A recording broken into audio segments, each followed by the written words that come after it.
শুভ সকাল বন্ধুরা, সবাই কেমন আছো? আশা করছি ভালো আছো। তো সকাল হয়ে গেছে, তো আমিও ঘরের কাজকর্মতে লেগে গেছি।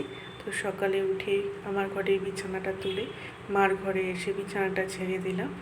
দিয়ে কালকে জামা কাপড় কিছু শুকায়নি, সেগুলো ব্যালকনিতে ছিল সারা রাত। তো ওগুলো শুকিয়ে গেছে, ওগুলো ভাঁজ করে নিলাম। নিয়েই চলে আসলাম ড্রেসিং টেবিলটা গুছাতে।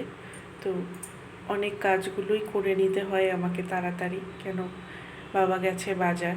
তো বুঝতেই পারছো, একা হাতে সব কিছুই কাজ করি আমি, তাই পরপর কাজগুলো সাজিয়ে নিব সকাল থেকেই আমি। তো ওগুলো গুছিয়ে নিয়েই তো চলে আসলাম টেবিলটা, 5 র্যাকের একটা টেবিল আছে, ওটাকে পুরো পরিষ্কার করতে। তো পুরো করে নিয়ে পাশে একটা ক্যাবিনেট আছে, ওখানে যাবতীয় জিনিসপত্র আমাদের থাকে, ওগুলোকে পরিষ্কার করে নিই, খুব ধুলো হয়। তারপরে চলে আসলাম আলু পটলের তরকারি করব আজকে। তো বাবা বলেছে যে চিংড়ি মাছ আনতে পারলে আনবে, আর যদি আনে তাহলে তো ভালোই হয়, জমে যাবে তাহলে খাওয়ার।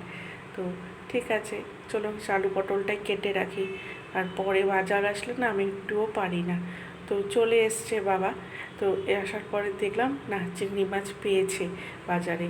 তো চিংড়ি মাছটাই কেটে নিচ্ছি, নিয়ে তারপরে বাটা মাছও এনেছি, ওগুলো সব ধোয়াধুয়ি করে নেব। নিয়ে তো একটা একটা করে রান্না বসিয়ে দেবো, বলো বন্ধুরা। তো তোমাদের সাথে কথা বলতে বলতে আমার বাটা মাছও ধোয়া হয়ে গেল, আর চিংড়ি মাছটাও প্রায় ধোয়া হয়ে গেল। তো বন্ধুরা, আমার কেমন লাগছে আজকে তোমাদের ভিডিও, তো তোমরা কমেন্টসে অবশ্যই জানাবে।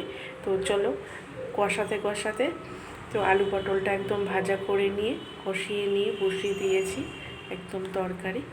তো আলুর দমের মতন করব, একদম শুকনো শুকনো করে করব আজকে, একদম আলু পটল চিংড়ি মাছ দিয়ে।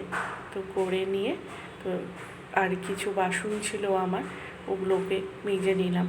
পরে না ভালো লাগে না গো রান্নার পরে একটুও বাসন মাজতে, তো তাই বাসন মাজতে চলে আসলাম। আর ঘর বাড়ি দেখবে পরিষ্কার পরিচ্ছন্ন করে রাখলে সবারই ভালো লাগে, তাই পরে কড়াই থাকবে সেটা মেজে নেব। ভালো থাকবেন তোমরা।